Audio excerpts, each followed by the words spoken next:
Hey guys, again, updating you on where we're at right now with the Iowa caucus, and I had set some fairly low expectations coming into today given the debacle that was on display yesterday from the Iowa Democratic Party, and even with these fairly low expectations, I still find myself being fairly disappointed in what they decided to do here, releasing a partial result of 62% of the precincts reporting. We've waited this long.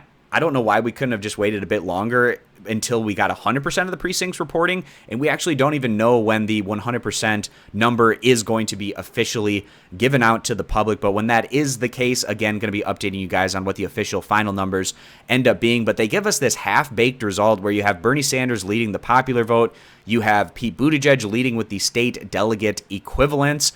So kind of co-front runners almost essentially with those two different metrics. Bernie Sanders has the most votes at 28,220. Pete Buttigieg at 27,030, followed by Elizabeth Warren in third place. She's bringing in 22,254 in the popular vote. Joe Biden, probably the biggest losers of the Iowa caucus has been the Iowa Democratic Party and their vote tabulation system, but then also the former vice president. Very disappointing result from him where he's in fourth place, bringing in a little over 14,000 votes.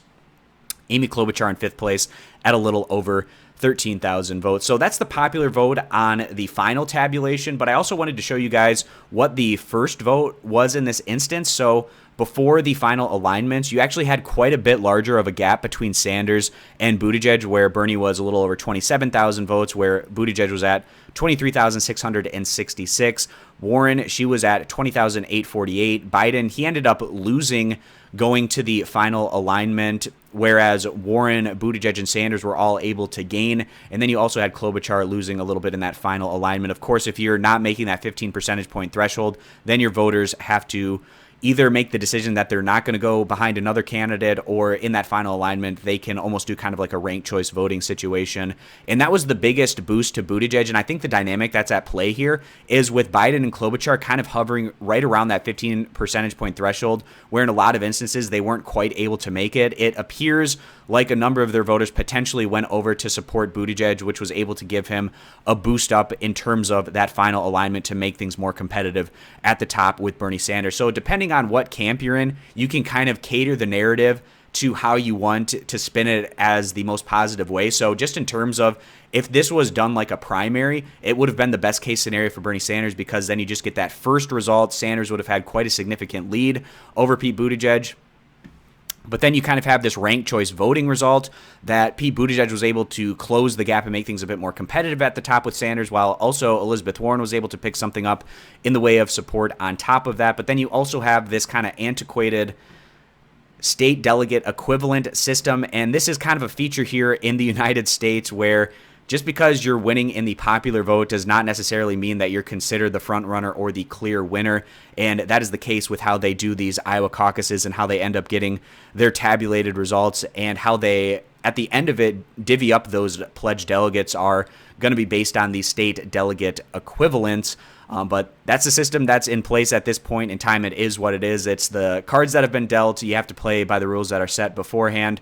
Perhaps this is a catalyst to perhaps switch away officially from caucuses going into the future, given the bad taste that this has left in a lot of individuals' mouths. So I also wanted to compare the support map for 2020 and contrast it to what we had in 2016. So you can see kind of these orangish tan circles are where Bernie Sanders did well. These lesser tan circles, I don't know what colors they decided to choose here. They're not all that different in the contrast with some of these individuals, but those are Pete Buttigieg. So these are the differences here. This color is Bernie Sanders. This color of these circles is Pete Buttigieg. And you can see where Sanders has his biggest circles in these different areas around Cedar Rapids, northern Des Moines, around Sioux City, down there in Jefferson County. And we head back to 2016, where the brownish tan color are counties that Sanders won. The blue areas are where Hillary Clinton picked up, and you go to Cedar Rapids. Sanders won that back in 2016. Also Jefferson, where he had a pretty large circle.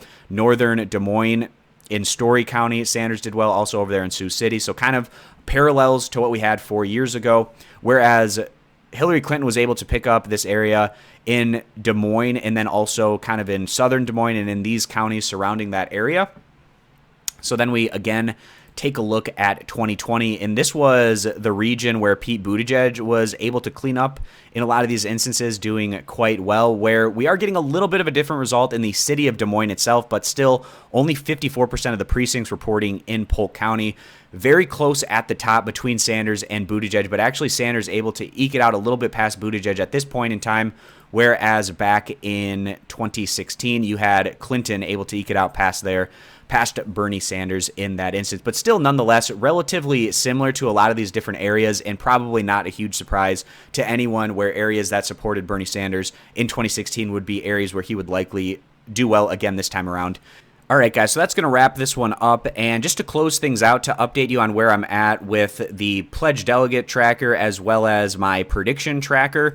In terms of those predictions, it's always going to be based on the popular vote that we end up getting, not some antiquated thing like percent of state delegate equivalents, and that's just going to be a consistent standard that I use throughout this entire process in keeping track of those predictions. Clearly, I made some mistakes here with my first predictions. Hopefully, I can clean that up going into New Hampshire. But then also when we get the final numbers coming in, going to be updating the pledged delegate tracker just so we can see exactly where these candidates are at in terms of trying to work their way towards the 1,990 pledged delegates that they need to win on the first ballot at the convention. So again, going to be touching on that data as we get the final results here from Iowa. So hope to see you here for those videos coming in the future.